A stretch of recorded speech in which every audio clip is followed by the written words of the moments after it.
Do you have an unexpected story to tell or know someone who does? We'd love to have you on the pod. Please apply at pleasedon'ttellanyonePod@gmail.com or follow our application link in bio of our Instagram, Please Don't Tell Anyone Pod, or TikTok account. Hey, and thanks for coming back to Please Don't Tell Anyone. I'm Molly Clark, your host, and this is the podcast where you hear unexpected stories by ordinary people. I go in blind to all my interviews so that I can hear the story firsthand, just like you. What's your secret? My secret is that I have I guess it's an eating disorder called ARFID. That's an acronym. I don't remember what it stands for. It used to be called selective eating disorder. I have like a list of maybe 20 to 25 foods that I can eat. Mm-hmm. Everything else, I get like an auto gag response. It's been like that since I was a little kid. And I only found out it was like a real thing like a few years ago. How has that affected you? I avoid meals with people. I carried a lot of like guilt and shame about it. Yeah. For a long time I was just like, I'm a weirdo. I used to get really anxious as a little kid because I'd be like, one day I'm gonna have a girlfriend and I'm gonna have to go over to her house for dinner and I'm gonna have like a panic attack and poop goes out. Is it a list that like you select in your brain or that your body literally has my body to? Wow. Well, no, it's all like in my head. Okay. You know, it's not like but not like you're allergic. Yeah, it's not allergic. And it's not like serious, you know? It's not like my life is at risk. Yeah. But it carries a sort of like shame that it's hard to explain.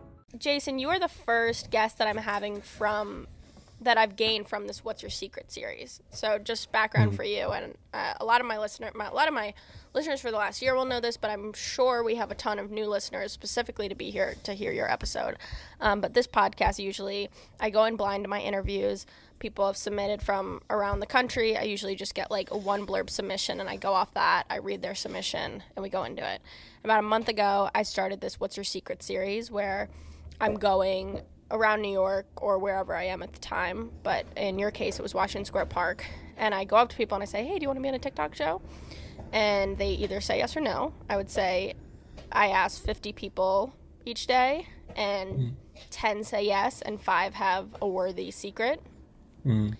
But for you, I remember I was at the end of my day and I saw you, and I knew you from somewhere. At first, it didn't click. I got to be honest with you. Like, it didn't click. Yeah. And I was like, where do I know this guy from? But I was already in the act of being like, hey, do you want to be on a TikTok show? Yeah. And then it clicked that you worked at the institution where I went to college. What's kind of ironic in all this is I've always associated you with food because you would have snacks. And so me and my best friend Talia, we would come to you for snacks. Yeah. And because at your desk you would have snacks. So I was like, oh, it's the snack guy. Yeah. And then I said, do you want to be on the show? And I usually give people examples on the range of what people say. And then when I say, okay, what's your secret? I never know what's going to come out of their mouth. And sometimes they're really silly and sometimes they're incredibly deep. And I was shocked when you said yours. And I guess what's your secret / submission to this podcast would be you have an eating disorder called ARFID, correct? ARFID, yes. ARFID. And I have never seen one of these What's Your Secret videos go viral as fast as yours. Like within 24 hours, I don't even know what it was at, but I want to hear your side of this. Like, what made you be so honest in answering the question? What made you decide to do this podcast, and what was it like seeing yourself go viral? Because I take it you haven't gone viral before. No. Yeah, so I guess, I recognized you when you came up to me. Because, lots of people would come up for snacks. You were always, like, funny. Like, you like, hung out and like we would talk and make small talk, and it was nice, not annoying like sometimes it is with other people. And so I recognized you came up, so I automatically was just, I don't know, feeling more casual, I guess. And you asked me about the secrets, did the whole spiel, and you really got me because I was trying to think of one. I was like, I know this person, they're doing their thing, I'm gonna I'll help them out, I'll be on their thing, like let's make content. And I couldn't think, I immediately thought of ARFID, but I didn't say it out loud. And I was thinking, there's got to be something else. There's got to be something like funny or like more interesting or something. And then you stop me, like, what are you thinking about right now? Is there something that you're thinking about but you're not going to say? And I just felt like a deer in headlights. I was like, yeah, there is. I guess I'll just go with that.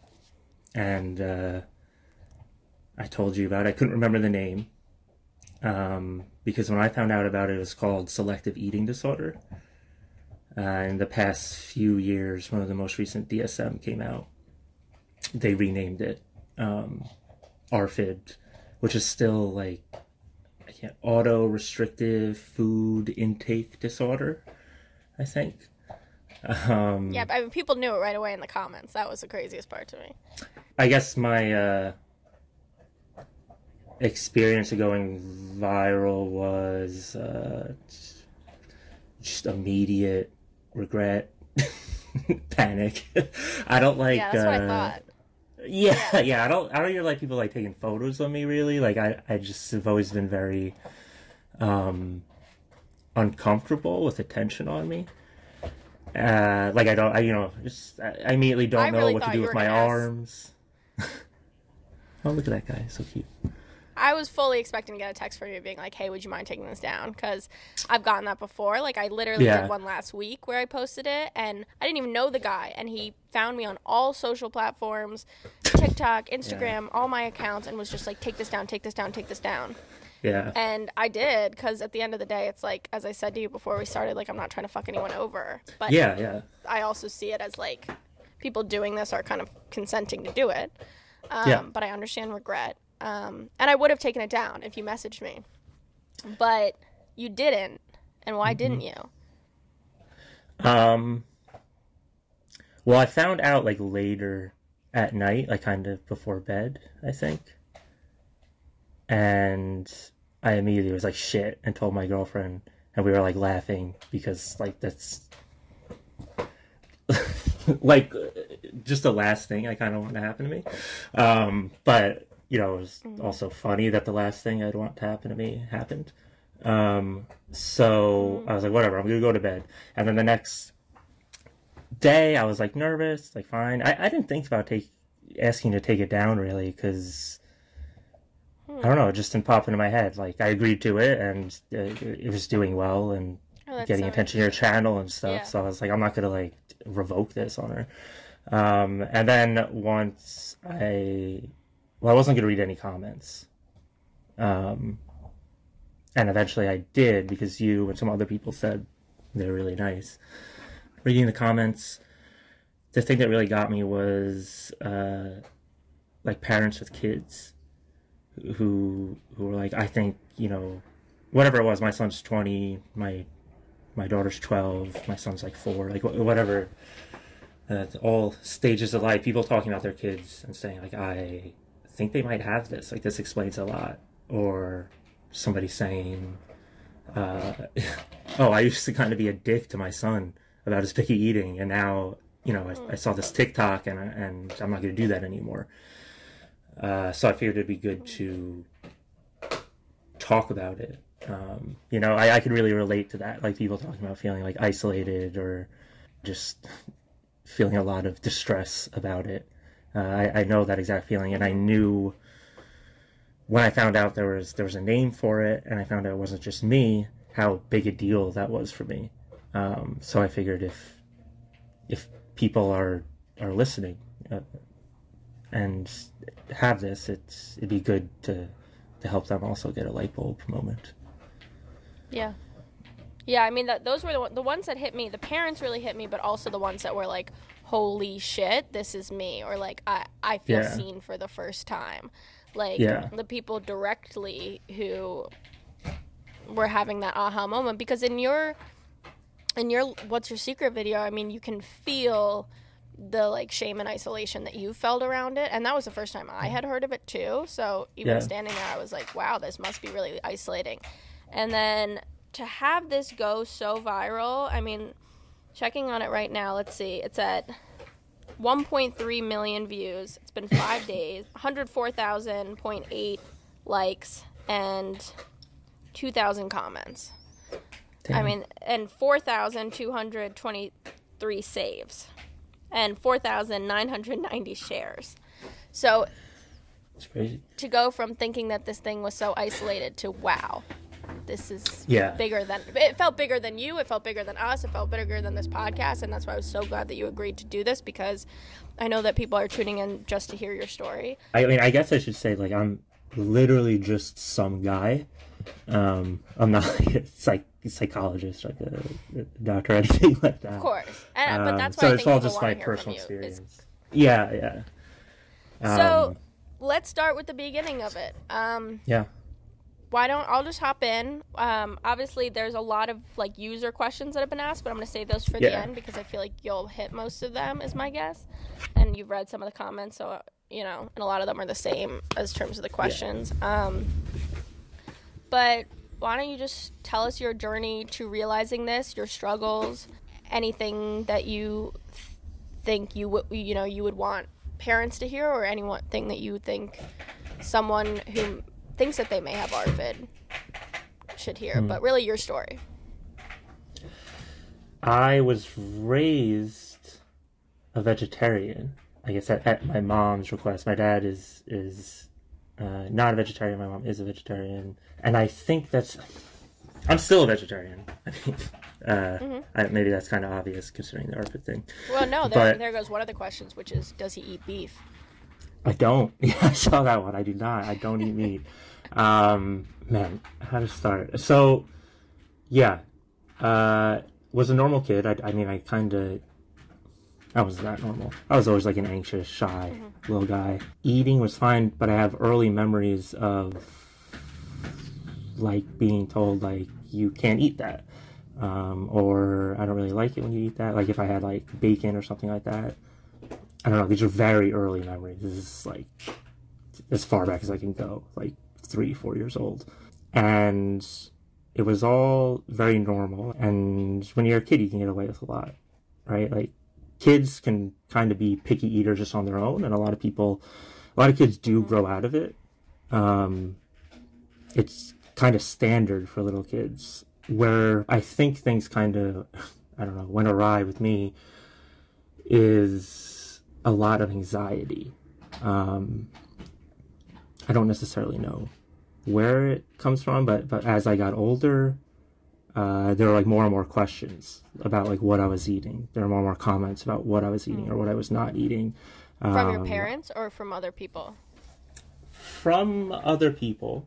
From my parents too. Those early memories of being told like, I don't like when you eat bacon or stuff like that. Was there a period where you were fine eating anything and then it was people started to say stuff, or there was always a quote-unquote pickiness internally, or how do you remember it? Yeah, my memories start like post pickiness, you know, but I know when I was younger I ate more foods. I guess I should also say I believe she's never been diagnosed or anything, and I guess I'm hesitant on putting her info out there, but I think I inherited some of it from my mother, and that might have played a role. I think they don't know too much about the genetics of it. Yeah, I don't really know. I've read like speculation about it, but this is all like really new, like being studied. Of course, yeah, all of it's new. So who really knows? Not me, but whether like socially or like genetically, I think it sort of got passed down. Can I ask, are your parents together? No. Well, I'm trying to understand. I'm trying to paint a picture of those early years of your childhood. I mean, I think a lot of people speculate from a psychological standpoint. Was there trauma? Was there something that led to this, like a switch? So we're talking, your parents were divorced. Were you living with your mom as a kid? Is that... Well, my parents didn't get divorced till way later. Until I was like 12 or 13. Okay. Okay. So yeah, I was living with both of them. Really, when we're talking about like any sort of trauma or like origin story around it, I would be a picky eater, and then I'd kind of get like yelled at for it.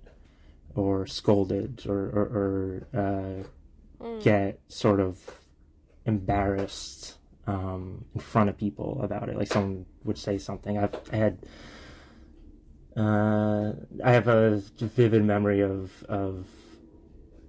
having food on my plate, something I didn't recognize, and my dad just straight up lying and being like, "Oh no, that's like French fries or something," and I looking at it and being like, "That's not French fries. Like that's chicken maybe or Literally some sort of meat, gaslit. something I don't eat." Yeah, like just trying to and like I get it. I mean, you know, my kid won't eat, like it's just like a phase, like once he tastes it he'll realize he'll like it, like sort of thing. But that wasn't the case. It just made me like mad suspicious about what was on my plate.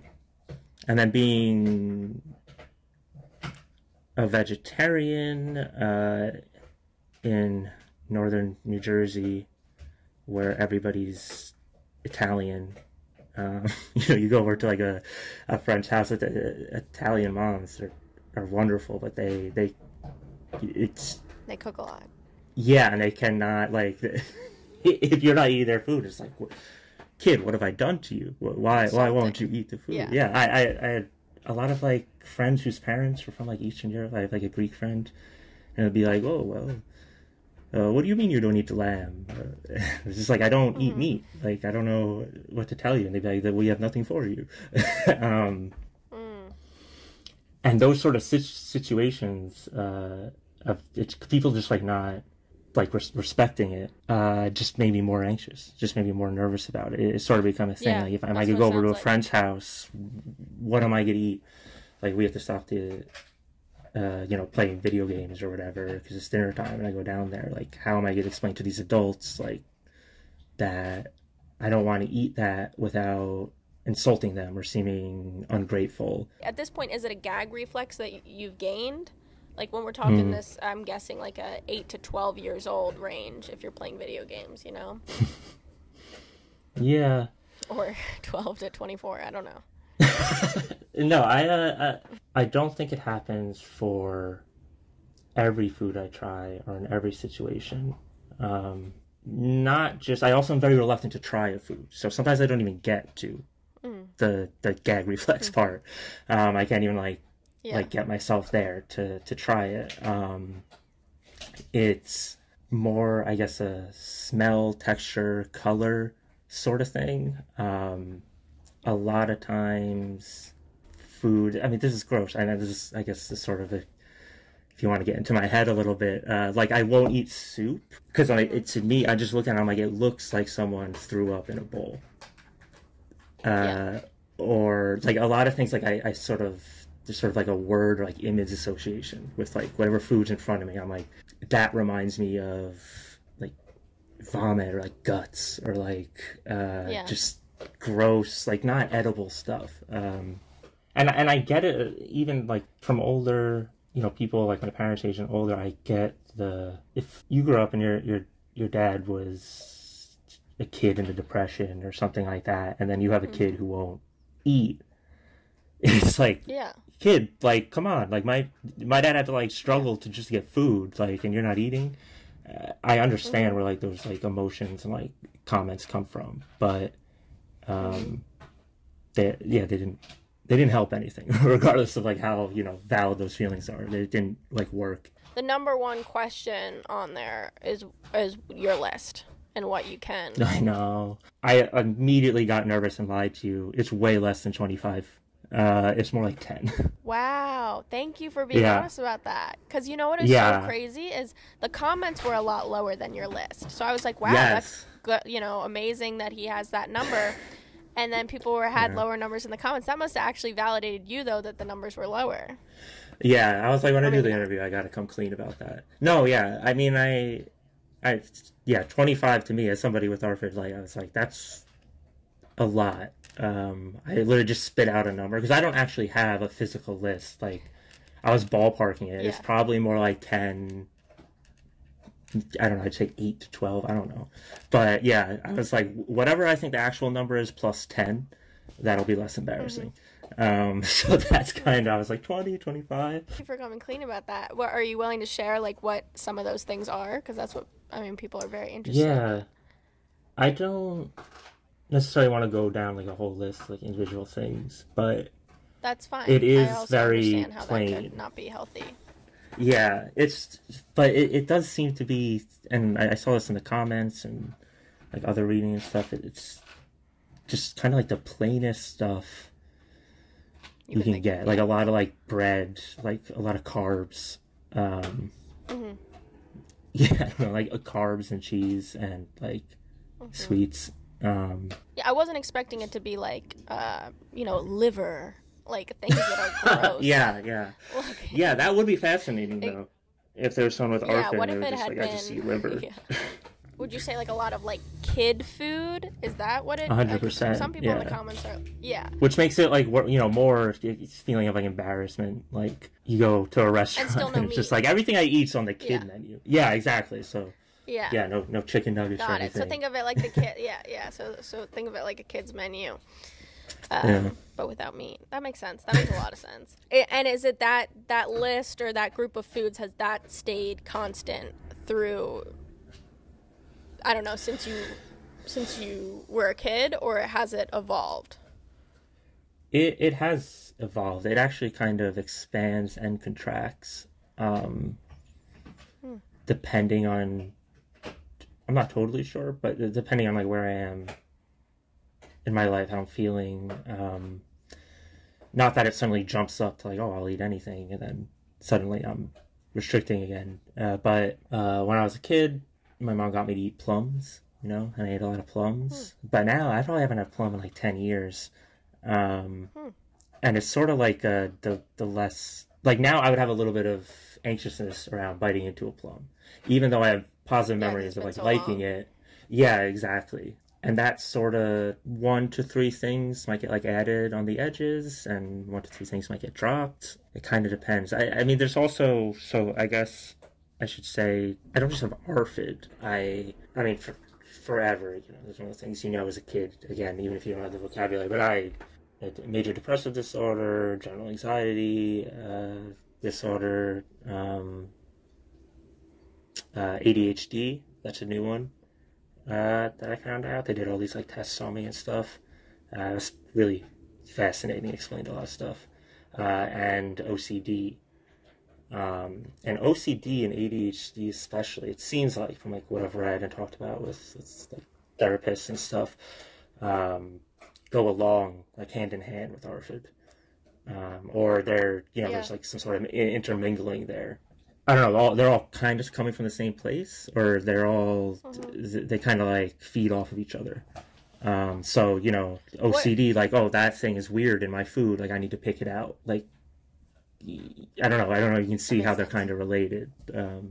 I can totally see how they're related. I mean, what I would say the second biggest comment was comments about autism, and I was wondering if, you had thoughts about that when you saw that. Yeah, I do have thoughts about that. Because I also, before I worked at the job that you met me at, I was a teacher's assistant at a school for children with autism who were very low functioning. They couldn't speak on their own. Many of them, they carried around iPads and nonverbal. Yeah. We call them their words. Like make sure you take your words, because they would like hit a button. Like one kid always wanted Pirate's Booty, so you hit a button for Pirate's Booty. You like program it to say whatever.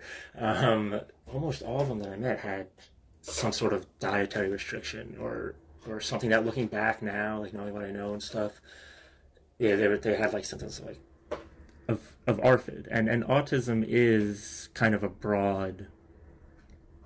I mean, yeah, it's a spectrum, right? So it's like a cluster of diagnoses.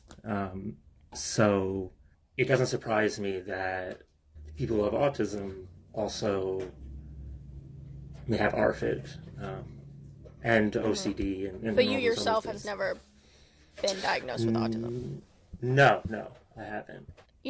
We've hit on these early to mid childhood teen memories. Was there some sort of...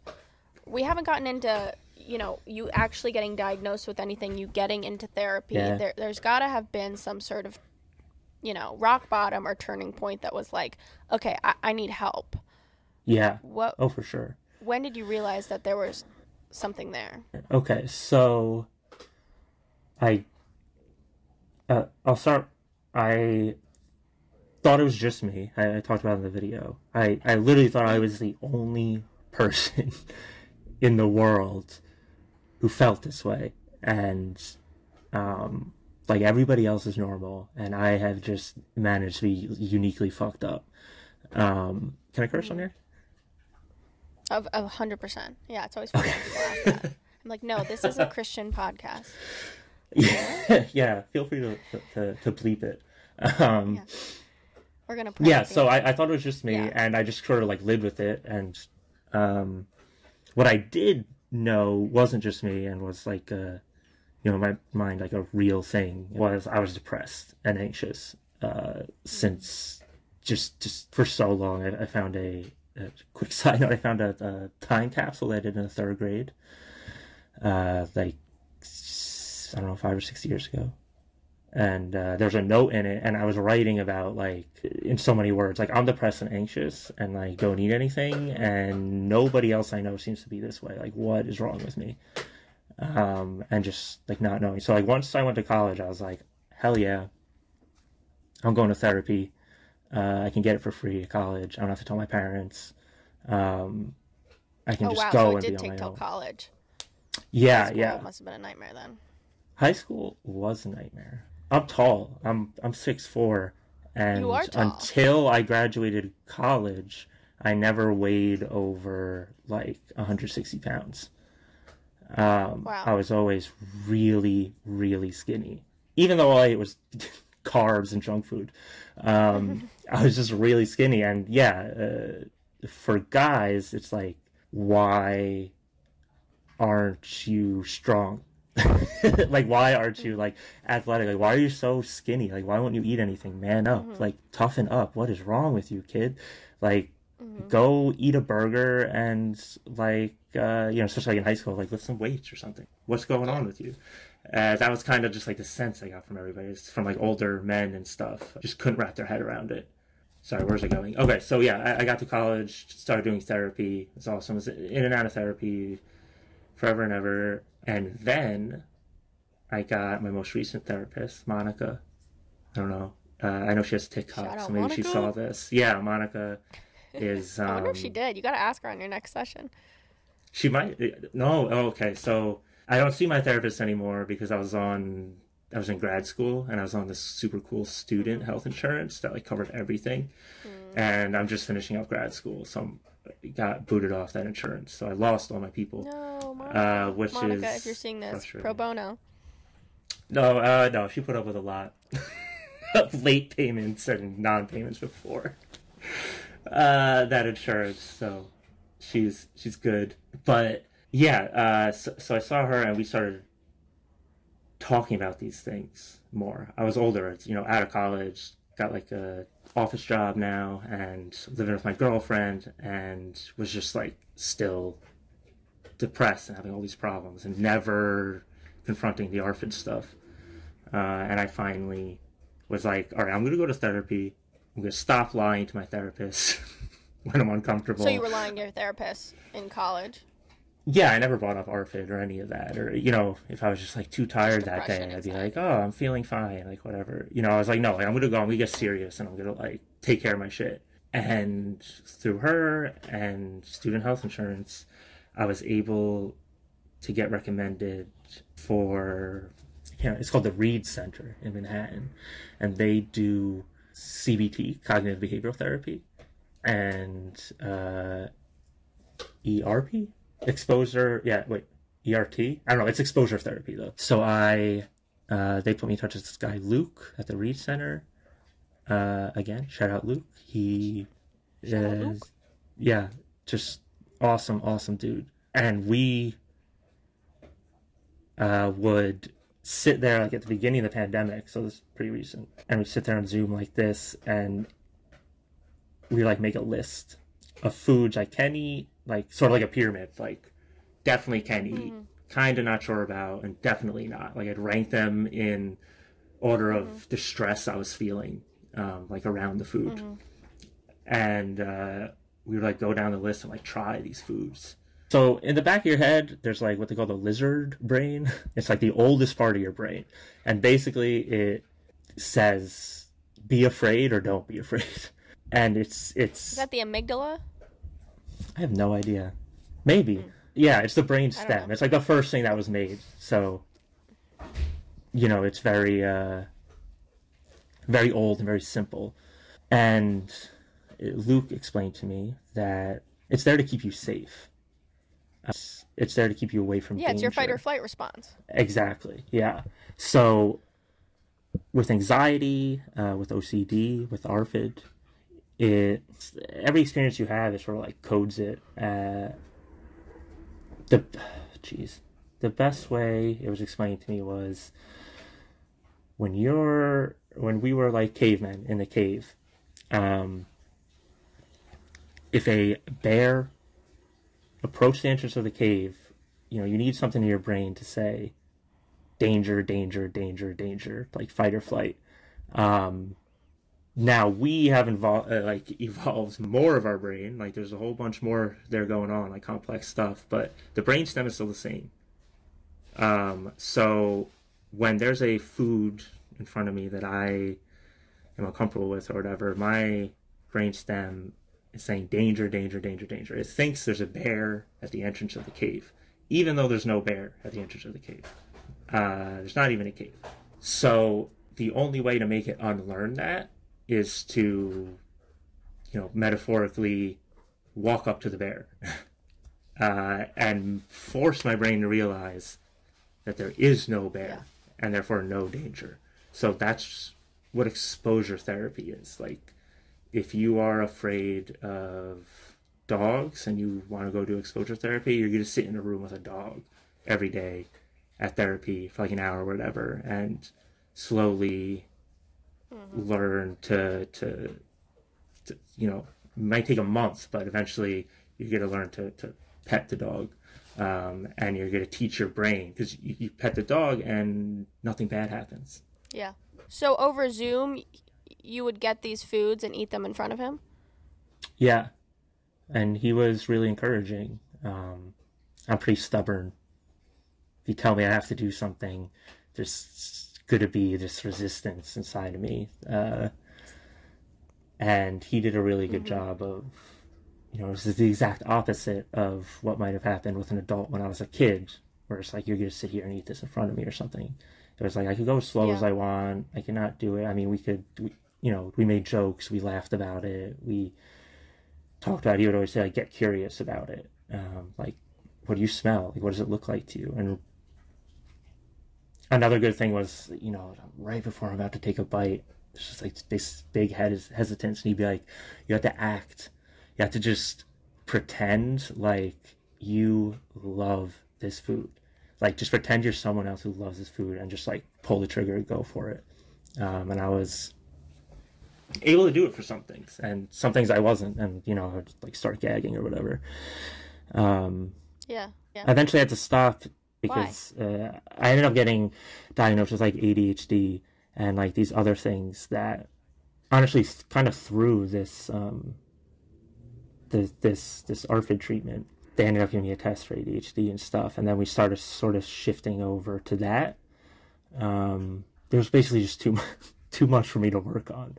I'd love to go back and do, like, I'm going to do exposure therapy again sometime. But yeah, there's OCD and ADHD things that I started practicing using CBT, cognitive behavioral therapy. We really focused in on that, which was also very helpful. Highly recommend. You don't have to answer this question because I know you didn't want to go into the list, which is totally fine. But when you did have a triumph with Luke with an exposure to food, did that feel like a breakthrough for you? Like, when you tried something new and you didn't gag or something happened, I mean, what did that do for you? Yeah, it did. It did feel like a breakthrough. It felt good. It felt like I accomplished something. Like I was making progress. But nothing's ever I don't know, I find at least nothing's ever just one thing. So I could feel sort of proud about it. But also there'd be a voice in my head that would say, like, oh, like, you ate a piece of celery, dude. Like, it's not that big a deal. Like, people do that every day. Yeah, so I would sort of have these automatic thoughts that and just try to level out the feeling of accomplishment. So Yeah. it was complicated. Yeah, it would bring up like complicated feelings. But in the end, in the end, it proved to me I could do it. Like, regardless of anything else, like, the fact of the matter was I did eat something that I previously thought I could not eat. So yeah, it was a big deal. And with anxiety, it's the fear of something. And I feel like a lot of people ask, well, what's the worst case scenario? What's the worst thing that could happen? Oh, well, you gag. Then what? Was there something for you that was always, this is why I'm so afraid? No, it was a little more like abstract, I guess. So, I mean, some people definitely, there is like a thing, like I can't eat that because I fully believe that I am going to choke on that. And that's not necessarily how, I don't have like that thought in my head when I'm confronting something, that I had to eat. Or it's sort of a paralysis. It's like, this is a little extreme, I guess, but it's like if someone would like put a rock on a plate and told you to eat it, you'd be like, how? Like, like this isn't food. And that's kind of how my brain, my body understood these. Sees it. Yeah, exactly. Is how. Yeah, it was like refracted through my brain as something inedible. And then the anxiety about having to eat it. That's actually probably that's a really good analogy, because now I understand it better. Yeah, it's and then like on top of that, there's all the social stuff. I was concerned that if parents are listening to this and they heard your work with Luke, and they thought, whoa, well, I'll just do that with my kid. I'll just basically run my own exposure therapy. My question to you is,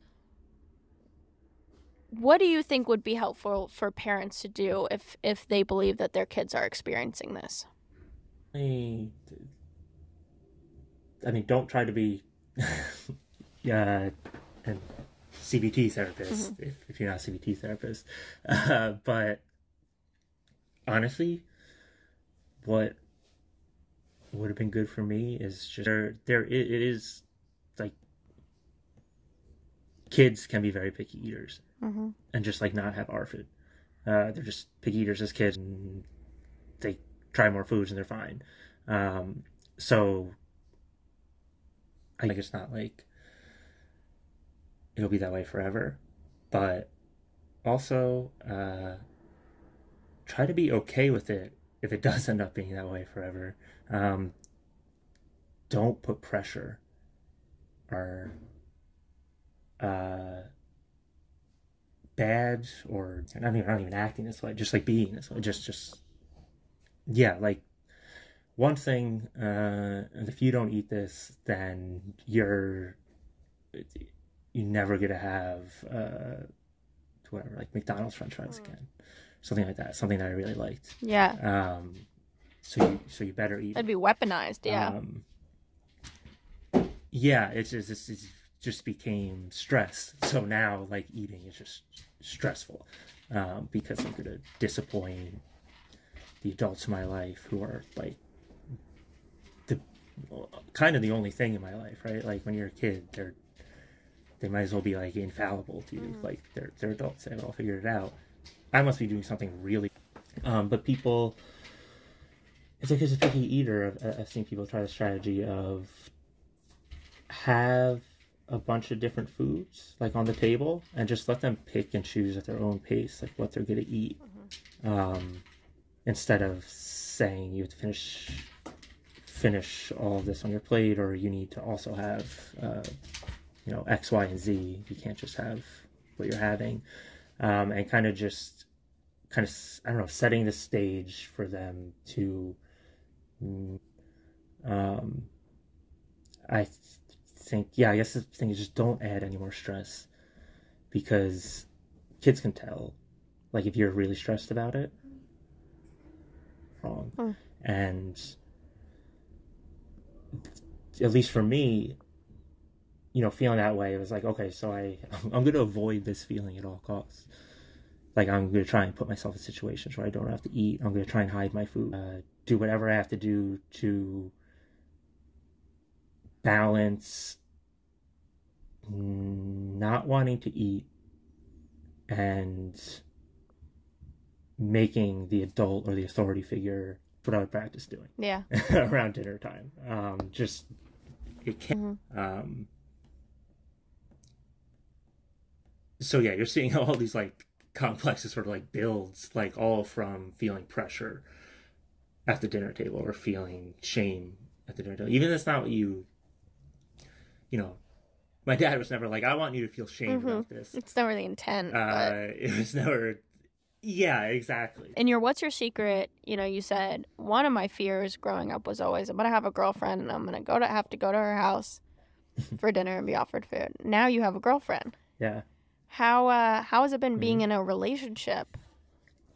What did it look like to find people that were, I don't want to use the wrong word because I know your parents did the absolute, best, obviously, that they could, but to find people that in some ways met it with a love, as I assume your girlfriend has. Maybe I'm wrong. Yeah, definitely. I have a couple things to say about this. One, if you have ARFID and you're listening to this and you're worried about the same thing, no one I've ever dated has given a shit. It ended up being fine, there were situations where I was really stressed out. The worst scenario did happen to me. I was at a girlfriend's house once eating dinner with her parents, and I tried to eat the food, and I put it in my mouth, and I gagged. Just in front of all, just mortifying. Like, getting anxious thinking about it now. But did you just play it off? I just grit my teeth and forced myself to swallow. I was my eyes were watering. It was horrifically. It was so awkward. It was they didn't. But you know what? They never gave me any shit about it. My girlfriend now is unbelievably supportive about it. It's really crazy. I wish I knew she existed when I was a little kid, so I knew I wouldn't have to worry about it. She knew, I told her about it, and it was fine, whatever. But I think it really hit home that she really understood when I went on her family vacation to France with her and her parents, and we went to this super fancy restaurant. It was a very fancy Paris restaurant, and the food was just wild to me. I couldn't even, I didn't know what it was. Not only was it even if it was in English, I wouldn't know what it was. And here I am on their family vacation, and they're taking me to with them to a nice dinner, and they put some plate in front of me. I tried to consulted with my girlfriend, and we tried to figure out what I might like, and they put it in front of me, and I looked at it, and I was just silently having a straight up panic attack. And her parents, I don't think they noticed. They were talking to each other or something, but eventually my girlfriend looked over and saw what was happening. I was about to burst out in tears, because I felt like they're gonna be who is this fucking guy on our vacation refusing to eat a Michelin star food? Yeah. I just felt such a disappointment, so much shame and stuff. And she held my hand and under the table and told me it was okay, and was just really supportive. That's amazing. And now she's a foodie. She loves food. She'll try any food. So the exact opposite of me. And if we go out to dinner with friends or something, and there's nothing on the menu that I'll eat, she'll always be oh, we're all sharing. So I don't have to go to the waiter like, oh, I'm not getting anything, or, whatever I want, like just a side order of fries or something like that, because I get embarrassed and like anxious about it. Or if I put like food on my plate or something and sort of like move it around so it looks like I ate. Like if I'm feeling anxious, I'm like, oh, like, everybody's eating. I don't, the waiter's gonna come over and be like, hey, like, what, you didn't like the food or something? Like she finds ways to like cover for me, and like we have like little like strategies, and she's just like super accepting and supportive. And I literally couldn't even imagine someone like that when I was a kid. When I was doing like exposure therapy, we'd go like to the grocery store together to like find the food. It was, yeah, it's amazing. I mean, you can't ask really for a good, better yeah. setup. Do your parents know kind of the work that you've done around all this? My mom does. My dad doesn't. So my dad's very like, I don't think he'd care, Like I feel like I turned like 18 and my dad was like, all right, you're an adult now, you can do whatever you want. Like it was never an issue. It's like, just in general. So I don't think he'd be a dick to me about it, but I've just never,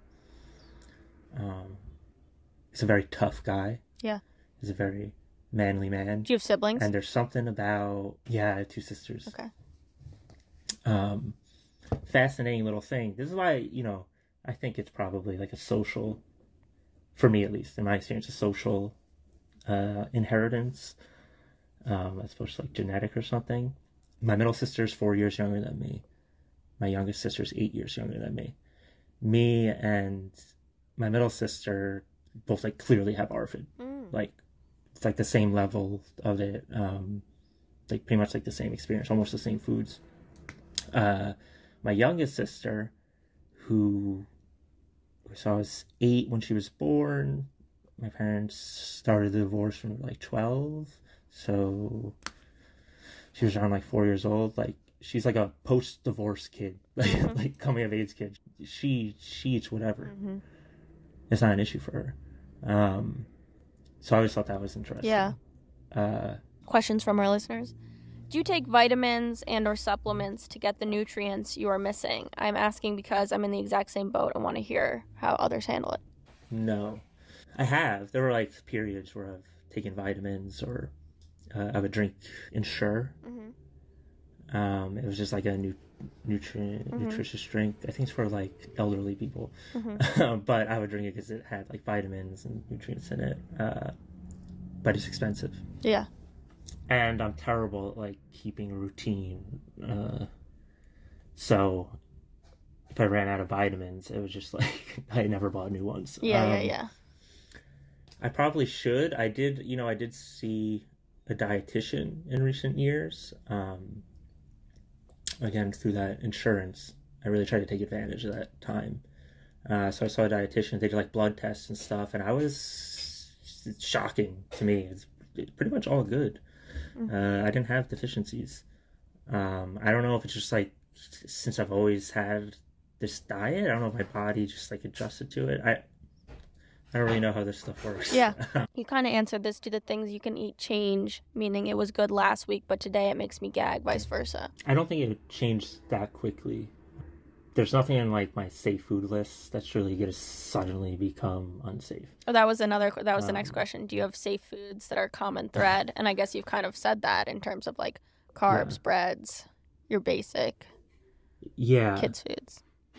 Yeah, those like always stay the same. And then there's things that I'm kind of like on the fence about that'll like float maybe in and out of my safe list depending on, honestly, I don't even know. Sometimes it's just like recently I've been really stressed out working on my thesis for grad school. And my girlfriend has noticed like it seems like you're eating less foods than normal. And I think I am, because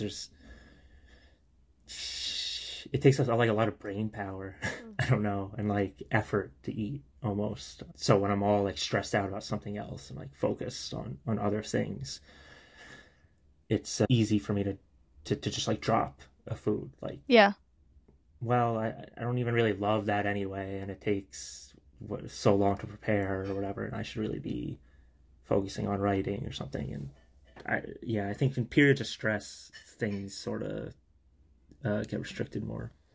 Is there a treatment? I know we've touched on exposure therapy, and that makes sense to me. Is there any medications that people have said, this will really help, or I don't know? I don't think so. Not that I know of. The exposure stuff. And yeah, all I can say is like CBT, exposure therapy helped, and being in situations where people are supportive and understanding, even if they don't understand, Yeah. Just being supportive and like letting things be. Is there anything that we haven't covered that you want to say? Yeah, my moment when I realized this was a thing wasn't until sophomore year of college. There's this punk band that I really like called Titus Andronicus, and they came out with a song called My Eating Disorder. And I liked that, normally. So I was listening out, and that song came on, and I was like listening to the lyrics, and it was like me, like he was describing exactly. They do this cool thing at the end where it kind of like shifts in sound, and he's quietly saying "spit it out," and then it builds. It's just like 20 times, and it gets more and more like louder and louder, and he's yelling "spit it out," and like hearing that, and I was like, that's my brain. Like, that's what's happening when I'm chewing food. It's getting louder and louder and more intense. Like, you have to spit this out. And I read interviews with him, and he started talking about selective eating disorder. And, yeah, I mean, I, cried. I was like, I can't believe it's crazy. It was like being pulled out of the Matrix or something. Yeah, like, especially a guy you were looking up to. It's not just me, yeah. I ended up emailing him. Did he write back? And talking about it with him. And oh, that's awesome. Yeah, he did. And he was awesome. He told me, good luck with exposure therapy. And I emailed him to thank him because really I don't know, I'd still be like in the dark about it. So I just wanted to mention that. It's funny. You should tell your girlfriend to watch out. You got a lot of people who want to date you in these comments. Yeah, she was like, I want to comment back and being like, he has a girlfriend and she loves him and he's doing fine. So I think you covered pretty much everything. If anyone's listening and has a specific question, I'm happy to reach out to Jason and try to get you an answer if you're willing to answer. We end every podcast, and I will veto this today if you don't want to do it, but I want to give you the opportunity since it's literally what we do for every podcast. We have a restaurant map all over the country, and every guest gives their favorite restaurant. And, I love doing it because it's like somebody in Nebraska, it's like a food truck on the side of the road. It's basically for like if you're traveling around the country, then now we have this master list of like places for people to stop. But I assume you do have a favorite restaurant. Yeah. Are you willing to share it? Yeah. I mean, it's going to be pizza places. Oh, basically. Nice. Yeah, give us we haven't gotten a favorite New York pizza place. Yeah. What's your favorite pizza place?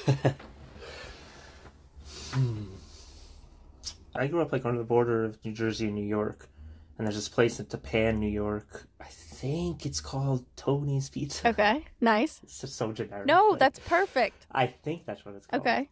And what's your order there? But it's across the street. Okay, if you're in Tapan, New York, it's across the street from the cemetery, right by the railroad tracks. That's perfect. This is exactly how people describe it. I just get plain slices. Nice. All right, amazing. Yeah. Tony's. Yeah. Shout out Tony. Shout out Monica. Shout out Luke. Tony's. It's next to the bar Morgan's. Okay, if you've hit a bar and a graveyard and you see pizza, you're in the right place. That's it. That's the spot. Yeah. If you enjoyed today's episode, please rate and follow the podcast wherever it is you listen to it so that we can bring you more unexpected stories by ordinary people. And if you didn't like the episode, forget what I just said and just please don't tell anyone.